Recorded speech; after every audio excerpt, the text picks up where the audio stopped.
Ayan, what's up dribblers at mga shooters, kamusta?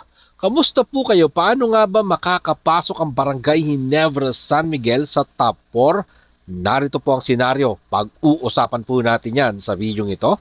Matapos po kung maglambing sa inyo ng isang like, share, comment down below, and don't forget to subscribe and hit that notification bell button para lagi po tayong updated sa ating pong mga picture. At po ng ating shoutout, nasa dulong bahagi lang po ng bidyong ito. Ang crowd favorite na Barangay Ginebra San Miguel, paano nga ba sila makakapasok sa quarterfinals na may baon na twice to beat advantage nang makuha ng Gin Kings ang panalo laban sa Rain or Shine Elasto Painters, isang come from behind win.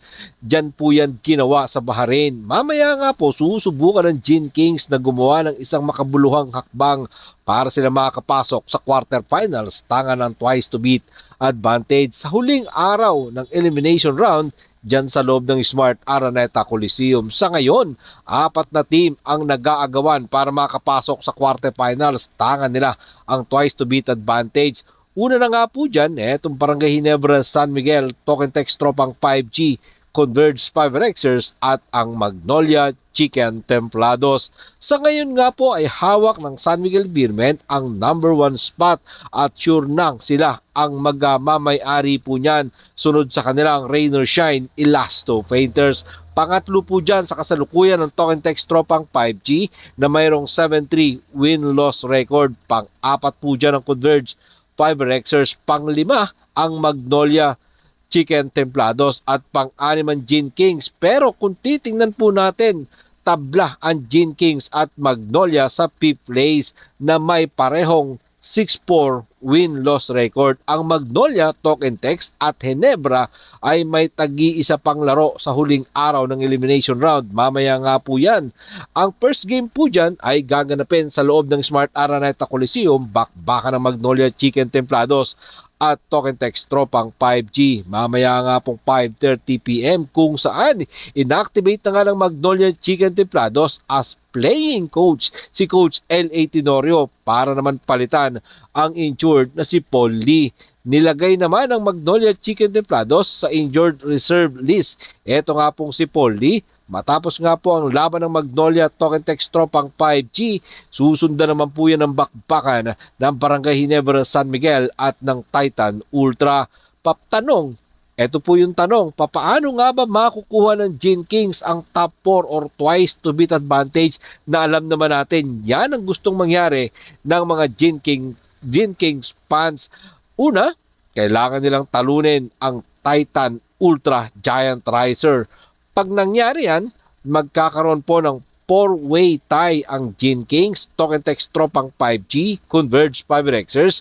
Dito nga po papasok ang quotient system. Ang Converge 5Rexers ay meron nga pong plus 20 sa lahat. So pwedeng malagay sa number 3 ang Converge 5Rexers at malalagay naman po dyan sa number 4 seed itong Barangay Ginebra San Miguel na mayroong minus 2 quotient kumpara sa Token Text Tropang 5G na mayroong minus 8 at ang hotshot naman ay mayroong minus 10.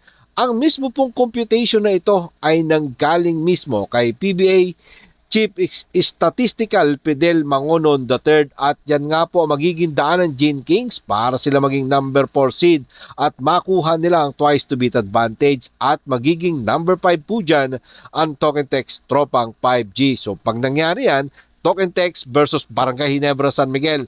Token Text, twice to beat disadvantage. Ang Barangay Ginebra, twice to beat advantage. At pang-anim po sa pwesto, kung sakasakaling ganun ang senaryo, ay ito nga pong Magnolia Chicken Templados. At number 7, ang NLEX Road Warriors. At number 8, ang Meralco Bolts na makakalaban nila ang San Miguel Beermen na may tangan na twice to beat advantage. So kung gusto ng Magnolia Chicken Templados na makakapasok ang kanilang sister team na Barangay Ginebra San Miguel, kailangan nilang talunin sa first game ang Token Text Tropang 5G. Pero kung halimbawa naman, manalo ang Token Text, manalo din ang Gin Kings, ito ang magiging number 1. San Miguel pa rin po yan ang magiging number 1 po dyan. At number 2 pa din ang Rain or Shine Elasto Painters. At number 3 ang Token Text Tropang 5G. Number 4 pa rin po dyan mananatili etong Converge Fiber Xers. Mananatili din ang number 2 ang Rain or Shine Elasto Painters dahil tinalo nila ang Token Text Tropang 5G dyan sa Cagayan de Oro 91-89. At ang Gin Kings naman ay magiging number 5, number 6 ang Magnolia, number 7 ang Meralco, at magiging number 8 ang NLEX Road Warriors. Kaya itong huling bahagi ng bakbakan ngayong Sunday, napakahalaga sa mga kupunan. Ang huling araw nga po ng elimination round. Kaya naman, isa lang para sa mga manlalaro, relax, play hard for your time, and play defense, execute the offense properly. Yan ang kailangan ng bawat kupunan. So good luck sa PBA players na kailangan na maglaro ng matatag para sa kanilang mga kupunan. Kayo mga ka-shooters, sino sa palagay ninyo ang papasok sa quarterfinals? I-comment mo lang yan dyan sa ibaba. Maraming salamat po sa inyong panonood. Naman po ang inyong maging opinion. Dyan po natin yan pag-usapan sa comment section. Ingat and God bless everyone. Adjourn, pero katulad po ng ating nakagawian, bago po natin tapusin ang ating video, shoutout po kina